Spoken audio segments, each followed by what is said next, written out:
10ನೇ ತರಗತಿ ಪ್ರಥಮ ಭಾಷೆ ಕನ್ನಡ ಸಂಕಲನಾತ್ಮಕ ಮೌಲ್ಯಮಾಪನ ಪರೀಕ್ಷೆ ಪ್ರಶ್ನೆ ಪತ್ರಿಕೆ ಮತ್ತು ಉತ್ತರಗಳು. ಮುಖ್ಯ ಪ್ರಶ್ನೆ 1. ಕೆಳಗೆ ಕೊಟ್ಟಿರುವ ಅಪೂರ್ಣ ಹೇಳಿಕೆಗಳಿಗೆ 4 ಆಯ್ಕೆಗಳನ್ನು ಕೊಡಲಾಗಿದೆ. ಅವುಗಳಲ್ಲಿ ಸೂಕ್ತವಾದ ಉತ್ತರವನ್ನು ಆರಿಸಿ ಕ್ರಮಾಕ್ಷರದೊಂದಿಗೆ ಬರೆಯಿರಿ. ಪ್ರಶ್ನೆ 1. ಕನ್ನಡ ವರ್ಣಮಾಲೆಯಲ್ಲಿರುವ ವರ್ಗೀಯ ವ್ಯಂಜನಾಕ್ಷರಗಳ ಸಂಖ್ಯೆ. ಸರಿಯಾದ ಉತ್ತರ ಆಪ್ಷನ್ ಡಿ 25. ವರ್ಗೀಯ ವ್ಯಂಜನಾಕ್ಷರಗಳ ಸಂಖ್ಯೆ 25. ಪ್ರಶ್ನೆ 2. ಜ್ಞಾನಾನುಭವ ಪದದಲ್ಲಿ ಆಗಿರುವ ಸಂಧಿ. ಸರಿಯಾದ ಉತ್ತರ ಆಪ್ಷನ್ ಎ ಸವರ್ಣ ದೀರ್ಘ ಸಂಧಿ. ಜ್ಞಾನ ಪ್ಲಸ್ ಅನುಭವ ಜ್ಞಾನಾನುಭವ, ಇದು ಸವರ್ಣ ದೀರ್ಘ ಸಂಧಿಗೆ ಉದಾಹರಣೆ. 3. ಇವುಗಳಲ್ಲಿ ಕನ್ನಡದ ಆದೇಶ ಸಂಧಿಗೆ ಉದಾಹರಣೆ. ಸರಿಯಾದ ಉತ್ತರ ಆಪ್ಷನ್ ಬಿ ಮಳೆಗಾಲ. ಮಳೆ ಪ್ಲಸ್ ಕಾಲ ಮಳೆಗಾಲ. 4. ವ್ಯಾಪಾರಿ ಪದವು ಈ ವ್ಯಾಕರಣಾಂಶಕ್ಕೆ ಉದಾಹರಣೆಯಾಗಿದೆ. ಸರಿಯಾದ ಉತ್ತರ ಆಪ್ಷನ್ ಸಿ ಅನ್ವರ್ಥನಾಮ. 5. ಒಬ್ಬರು ಹೇಳಿದ ಮಾತನ್ನು ಯಥಾವತ್ತಾಗಿ ಬರೆಯುವಾಗ ಬಳಸುವ ಲೇಖನ ಚಿಹ್ನೆ. ಸರಿಯಾದ ಉತ್ತರ ಆಪ್ಷನ್ ಡಿ ಉದ್ಧರಣ ಚಿಹ್ನೆ. ಇದು ಬಹಳ ಮುಖ್ಯವಾದಂತಹ ಪ್ರಶ್ನೆ. 6. ವಿಶ್ವೇಶ್ವರಯ್ಯ ಅವರು ಕೈಗಾರಿಕೆಗೆ ಅಗ್ರ ಪ್ರಾಶಸ್ತ್ಯವನ್ನು ನೀಡಿದ್ದರು. ಸರಿಯಾದ ಉತ್ತರ ಆಪ್ಷನ್ ಎ ಸಾಮಾನ್ಯ ವಾಕ್ಯ. ಇದು ಸಾಮಾನ್ಯ ವಾಕ್ಯಕ್ಕೆ ಉದಾಹರಣೆಯಾಗಿದೆ. ಮುಂದಿನ ಪ್ರಶ್ನೆ. ಮೊದಲೆರಡು ಪದಗಳಿಗಿರುವ ಸಂಬಂಧದಂತೆ ಮೂರನೇ ಪದಕ್ಕೆ ಸರಿಹೊಂದುವ ಸಂಬಂಧಿ ಪದವನ್ನು ಬರೆಯಿರಿ. 4 ಪ್ರಶ್ನೆ 4 ಅಂಕಗಳು. ಪ್ರಶ್ನೆ 7. ಕಾರ್ಯ ಕಜ್ಜ ಕಾರ್ಯ ಅಜ್ಜ ಆರ್ಯ. 8. ದಿನಪಸುತ ಕರ್ಣ ಕೌರವ ದುರ್ಯೋಧನ. 9. ಹೌದು ಸಾಕು ಕ್ರಿಯಾರ್ಥಕಾವ್ಯಯ ಆದ್ದರಿಂದ ಅಥವಾ ಸಂಬಂಧಾರ್ಥಕಾವ್ಯಯ. 10. ಮಂಜು ಮಂಜು ದ್ವಿರುಕ್ತಿ ದ್ವೇಷ ಸೂಯೆ ಜೋಡು ನುಡಿ. ಮುಂದಿನ ಮುಖ್ಯ ಪ್ರಶ್ನೆ. ಕೆಳಗಿನ ಪ್ರಶ್ನೆಗಳಿಗೆ ಒಂದೊಂದು ವಾಕ್ಯದಲ್ಲಿ ಉತ್ತರ ಬರೆಯಿರಿ. 7 ಪ್ರಶ್ನೆ 7 ಅಂಕಗಳು. ಮೊದಲ 4 ಪ್ರಶ್ನೆಗಳು ಗದ್ಯ ಪಾಠದಿಂದ ಬಂದಿರುತ್ತವೆ. ನಂತರದ 2 ಪ್ರಶ್ನೆಗಳು ಪದ್ಯದಿಂದ. ನಂತರದ 1 ಪ್ರಶ್ನೆ ಪೂರಕ ಪಾಠದಿಂದ ಬಂದಿರುತ್ತದೆ. ಪ್ರಶ್ನೆ 11. ಭಾಷೆ ಯಾವುದಕ್ಕೆ ಸಾಧನವಾಗಿದೆ? ನಮ್ಮ ಸುತ್ತಮುತ್ತಲಿನವರೊಡನೆ ವ್ಯವಹರಿಸುವುದಕ್ಕೆ ಹಾಗೂ ವಿಚಾರ ವಿನಿಮಯ ಮಾಡುವುದಕ್ಕೆ ಭಾಷೆ ಒಂದು ಅಮೂಲ್ಯ ಸಾಧನ. ಹುಲಿಗೆ ಪರಮಾನಂದವಾಗಲು ಕಾರಣ ಶಾನುಭೋಗರ ದುಂಡು ದುಂಡಾದ ಶರೀರವನ್ನು ನೋಡಿ ಹುಲಿಗೆ ಪರಮಾನಂದವಾಯಿತು. 13. ಬ್ರಿಟಿಷ್ ಸರ್ಕಾರ ವಿಶ್ವೇಶ್ವರಯ್ಯ ಅವರಿಗೆ ಯಾವ ಪದವಿಯನ್ನು ನೀಡಿ ಗೌರವಿಸಿತು? ಬ್ರಿಟಿಷ್ ಸರ್ಕಾರ ವಿಶ್ವೇಶ್ವರಯ್ಯ ಅವರಿಗೆ ಸರ್ ಪದವಿಯನ್ನು ನೀಡಿ ಗೌರವಿಸಿತು.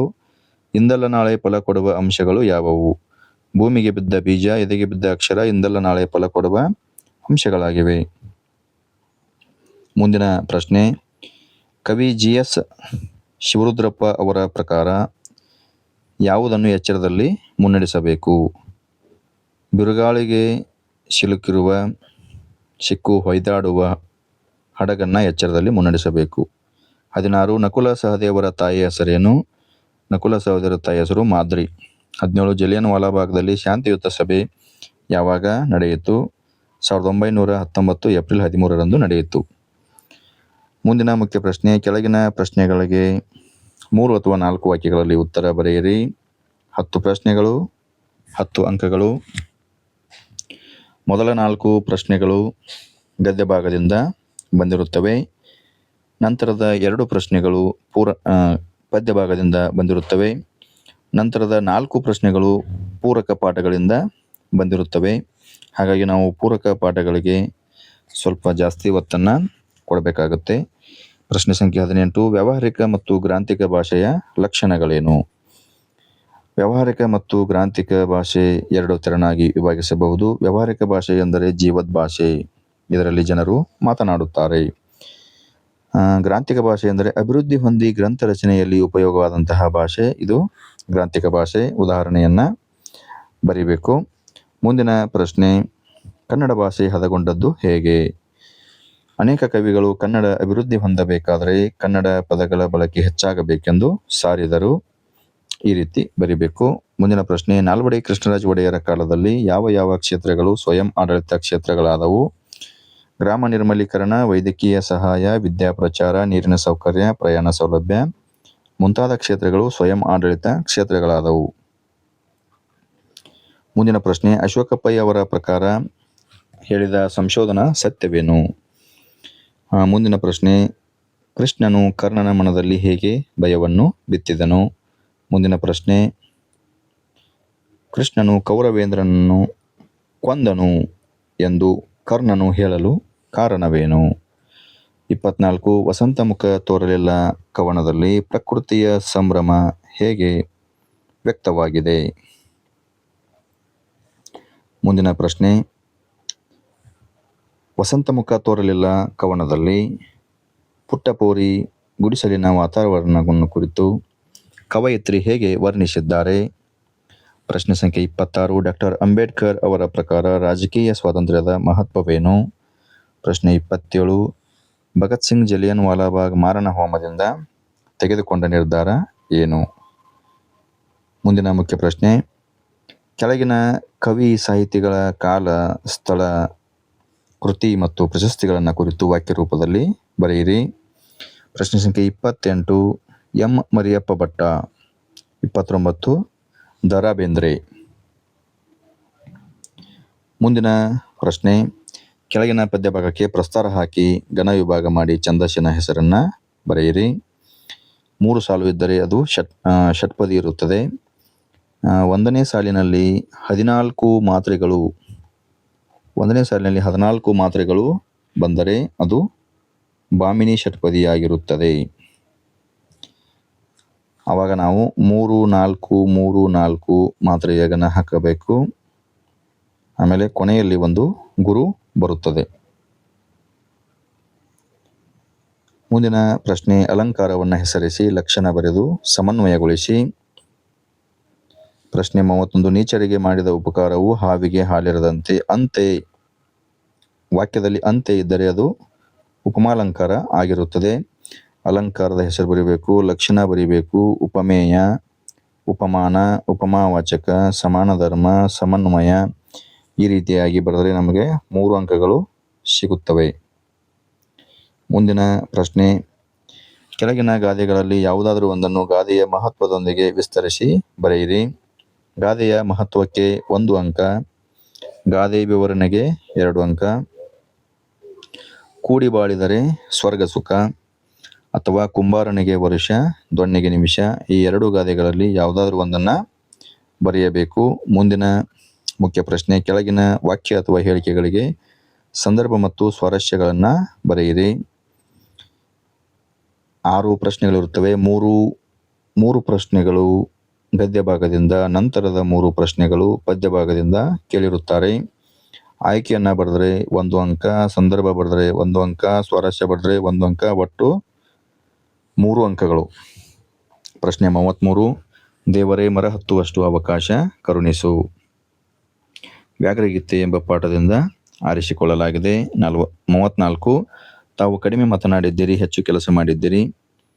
ಈ ವಾಕ್ಯವನ್ನು ಭಾಗ್ಯಶಿಲ್ಪಿಗಳು ಎಂಬ ಗದ್ಯ ಪಾಠದ ಭಾಗವಾಗಿ ಸರ್ ಎಂ ವಿಶ್ವೇಶ್ವರಯ್ಯ ಎಂಬ ಗದ್ಯ ಭಾಗದಿಂದ ಆರಿಸಿಕೊಳ್ಳಲಾಗಿದೆ. ಮುಂದಿನ ಸಂದರ್ಭದ ಪ್ರಶ್ನೆ, ಅವರಿಗೆ ಅವರವರ ಪ್ರಜ್ಞೆಯೇ ದೇವರಾಗಿತ್ತು. ಈ ವಾಕ್ಯವನ್ನು ದೇವನೂರು ಮಹಾದೇವ ಅವರು ಬರೆದಿರುವ ಎದೆಗೆ ಬಿದ್ದ ಅಕ್ಷರ ಎಂಬ ಗದ್ಯ ಭಾಗದಿಂದ ಆರಿಸಿಕೊಳ್ಳಲಾಗಿದೆ. ಪ್ರಶ್ನೆ ಸಂಖ್ಯೆ 36, ಪ್ರೀತಿಯ ಹಣತೆಯ ಹಚ್ಚೋಣ. ಈ ವಾಕ್ಯವನ್ನು ಶ್ರೀ GS ಶಿವರುದ್ರಪ್ಪ ಅವರು ರಚಿಸಿರುವ ಸಂಕಲ್ಪ ಗೀತೆ ಎಂಬ ಕವಿತೆಯಿಂದ ಆರಿಸಿಕೊಳ್ಳಲಾಗಿದೆ. ಮುಂದಿನ ಸಂದರ್ಭದ ಪ್ರಶ್ನೆ, ಮಾರಿಗೌತಣವಾಯಿತು ನಾಳಿನ ಭಾರತವು. ಈ ವಾಕ್ಯವನ್ನು ಕುಮಾರವ್ಯಾಸ ಬರೆದಿರುವ ಕೌರವೇಂದ್ರನ ಕೊಂದೆ ನೀನು ಎಂಬ ಪದ್ಯ ಭಾಗದಿಂದ ಆರಿಸಲಾಗಿದೆ. ಪ್ರಶ್ನೆ ಸಂಖ್ಯೆ 38, ನೆಲಕಿರಿವೆನೆಂದು ಬಗೆದಿರೆ ಛಲಕಿರಿವೆಂ. ಈ ವಾಕ್ಯವನ್ನು ಛಲಮೆನೆ ಮೆರೆವೆಂ ಎಂಬ ಪದ್ಯ ಭಾಗದಿಂದ ಆರಿಸಿಕೊಳ್ಳಲಾಗಿದೆ. ಮುಂದಿನ ಮುಖ್ಯ ಪ್ರಶ್ನೆ, ಕೆಳಗಿನ ಪದ್ಯ ಭಾಗವನ್ನು ಪೂರ್ಣಗೊಳಿಸಿ ಬರೆಯಿರಿ. ತಪ್ಪಿಲ್ಲದ ಪ್ರತಿ ಸಾಲಿಗೆ 1 ಅಂಕ, 4 ಸಾಲುಗಳು 4 ಅಂಕಗಳು. ಪ್ರಶ್ನೆ 39, ಕಲುಷಿತವಾದಿ ನದಿ ಜಲಗಳಿಗೆ ಮುಂಗಾರಿನ ಮಳೆಯಾಗೋಣ, ಬರಡಾಗಿರುವಿ ಕಾಡು ಮೇಡುಗಳ ವಸಂತವಾಗುತ್ತಾ ಮುಟ್ಟೋಣ. ಮುಂದಿನ ಮುಖ್ಯ ಪ್ರಶ್ನೆ, ಕೆಳಗಿನ ಪದ್ಯ ಭಾಗವನ್ನು ಓದಿ ಅರ್ಥ ಮಾಡಿಕೊಂಡು ಅಡಕವಾಗಿರುವ ಮೌಲ್ಯವನ್ನು ಆಧರಿಸಿ ಸಾರಾಂಶವನ್ನು ಬರೆಯಿರಿ. ಇದಕ್ಕೆ 4 ಅಂಕಗಳು. ಮೌಲ್ಯವನ್ನು ಗುರುತಿಸುವುದಕ್ಕೆ 1 ಅಂಕ, ಸಾರಾಂಶ ಬರೆಯುವುದಕ್ಕೆ 3 ಅಂಕ, ಒಟ್ಟು 4 ಅಂಕಗಳು. ಪ್ರಶ್ನೆ ಸಂಖ್ಯೆ 40. ಬೆಳ್ಳಿಯ ಹಳ್ಳಿಯ ಮೇರೆಯ ಮೀರಿ ತಿಂಗಳಿನೂರಿನ ನೀರನ್ನು ಹೀರಿ ಆಡಲು ಹಾಡಲು ತಾ ಹಾರಾಡಲು ಮಂಗಳ ಲೋಕದ ಅಂಗಳಕ್ಕೇರಿ ಹಕ್ಕಿ ಹಾರುತ್ತಿದೆ ನೋಡಿದಿರಾ.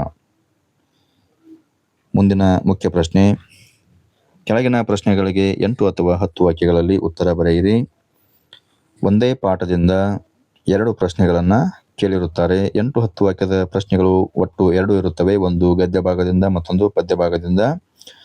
ಗದ್ಯ ಭಾಗದಿಂದ ಒಂದೇ ಪಾಠದಿಂದ 2 ಪ್ರಶ್ನೆಗಳನ್ನು ಕೇಳಿರುತ್ತಾರೆ. ಆ 2 ಪ್ರಶ್ನೆಯಲ್ಲಿ ನೀವು ಒಂದನ್ನು ಬರಿಬೇಕು. ಮೂರ್ತಿರಾಯರ ದೃಷ್ಟಿಯಲ್ಲಿ ಹುಲಿಯು ಬೇಟೆಯಾಡುವ ಬಗೆಯನ್ನು ವಿವರಿಸಿ, ಅಥವಾ ಶಾನುಭೋಗರನ್ನು ರಕ್ಷಿಸಿದ್ದು ಕೀರ್ತಿ ಪುಸ್ತಕವೇ, ಹುಲಿಯ ಧರ್ಮವೇ ಸಮರ್ಥನೆಯೊಂದಿಗೆ ವಿವರಿಸಿ. ಮುಂದಿನ ಪ್ರಶ್ನೆ 42ನೇ ಪ್ರಶ್ನೆ. ಭೀಷ್ಮ ಮತ್ತು ದುರ್ಯೋಧನರ ನಡುವಿನ ಸಂಭಾಷಣೆಯ ಸ್ವಾರಸ್ಯವನ್ನು ವಿವರಿಸಿ, ಅಥವಾ ದುರ್ಯೋಧನನ ಛಲದ ಗುಣ ಅವನ ಮಾತುಗಳಲ್ಲಿ ವ್ಯಕ್ತವಾಗಿರುವ ಬಗೆಯನ್ನು ವಿವರಿಸಿ. ಮುಂದಿನ ಪ್ರಶ್ನೆ. ಕೆಳಗಿನ ಗದ್ಯ ಭಾಗವನ್ನು ಓದಿ ಅರ್ಥ ಮಾಡಿಕೊಂಡು ಕೊಟ್ಟಿರುವ ಪ್ರಶ್ನೆಗಳಿಗೆ ಉತ್ತರ ಬರೆಯಿರಿ. ಒಂದು ಪ್ಯಾರಾಗ್ರಾಫ್ ಇರುತ್ತೆ, 2 ಕ್ವಶನ್ ಕೇಳಿರ್ತಾರೆ. ಆ 2 ಪ್ರಶ್ನೆಗಳಿಗೆ ಉತ್ತರಿಸಿದರೆ ನಮಗೆ 4 ಅಂಕಗಳು ದೊರೆಯುತ್ತವೆ. 1ನೇ ಪ್ರಶ್ನೆಗೆ 2 ಅಂಕ, 2ನೇ ಪ್ರಶ್ನೆಗೆ 2 ಅಂಕ, ಒಟ್ಟು 4 ಅಂಕಗಳು. ಮುಂದಿನ ಮುಖ್ಯ ಪ್ರಶ್ನೆ. ಕೆಳಗಿನ ಯಾವುದಾದರೂ ಒಂದಕ್ಕೆ ಕೊಟ್ಟಿರುವ ಮಾಹಿತಿಯನ್ನು ಆಧರಿಸಿ ಪತ್ರ ಬರೆಯಿರಿ. ಪತ್ರಕ್ಕೆ 5 ಅಂಕಗಳು ನಿಗದಿಯಾಗಿರುತ್ತವೆ. 44. ನಿಮ್ಮನ್ನು ಧಾರವಾಡದ ನಿವಾಸಿ ಹರ್ಷಿತಾ ಎಂದು ಭಾವಿಸಿಕೊಂಡು ನಿಮ್ಮ ಬಡಾವಣೆಯಲ್ಲಿ ಸಾರ್ವಜನಿಕ ಶೌಚಾಲಯ ನಿರ್ಮಿಸಿಕೊಡುವಂತೆ ಕೋರಿ ಮಹಾನಗರ ಪಾಲಿಕೆಯ ಆಯುಕ್ತರಿಗೆ ಪತ್ರವನ್ನು ಬರೆಯಿರಿ. ಅಥವಾ ನಿಮ್ಮನ್ನು ದಾವಣಗೆರೆಯ ಸರ್ಕಾರಿ ಪ್ರೌಢಶಾಲೆಯ ಅಥರ್ವ ಎಂದು ಭಾವಿಸಿಕೊಂಡು ಶಾಲೆಯಲ್ಲಿ ಆಚರಿಸಿದ ವಾರ್ಷಿಕೋತ್ಸವ ಕಾರ್ಯಕ್ರಮವನ್ನು ವಿವರಿಸಿ. ಬೆಳಗಾವಿಯ ಸರ್ಕಾರಿ ಪ್ರೌಢಶಾಲೆಯಲ್ಲಿ ವ್ಯಾಸಂಗ ಮಾಡುತ್ತಿರುವ ಸಿದ್ಧಾಂತ ಎಂಬ ಹೆಸರಿನ ಗೆಳೆಯನಿಗೆ ಪತ್ರವನ್ನು ಬರೆಯಿರಿ. 1ನೇ ಪತ್ರ ಇದು ವ್ಯಾವಹಾರಿಕ ಪತ್ರವಾಗಿರುತ್ತದೆ. 2ನೇದು ಖಾಸಗಿ ಪತ್ರ ಆಗಿರುತ್ತದೆ. ಇಂದಗೆ ಸಂಬೋಧನೆ, ಇದಕ್ಕೆ 1 ಅಂಕ. ಪತ್ರದ ಒಡಲು 2 ಅಂಕಗಳು. ಮುಕ್ತಾಯ, ಇಂತಿ, ಸ್ಥಳ, ದಿನಾಂಕ 1 ಅಂಕ. ಭಾಷಾ ಶೈಲಿ ಪದಬಂಧ 1 ಅಂಕ, ಒಟ್ಟು 5 ಅಂಕಗಳು. ಮುಂದಿನ ಪ್ರಶ್ನೆ. ಕೆಳಗಿನ ಯಾವುದಾದರೂ ಒಂದು ವಿಷಯವನ್ನು ಕುರಿತು 15 ವಾಕ್ಯಗಳಿಗೆ ಕಡಿಮೆ ಇಲ್ಲದಂತೆ ಪ್ರಬಂಧವನ್ನು ಬರೆಯಿರಿ. ಪ್ರಬಂಧಕ್ಕೆ 5 ಅಂಕಗಳು. 45ನೇ ಪ್ರಶ್ನೆ. ರಾಷ್ಟ್ರೀಯ ಭಾವೈಕ್ಯದ ಮಹತ್ವ.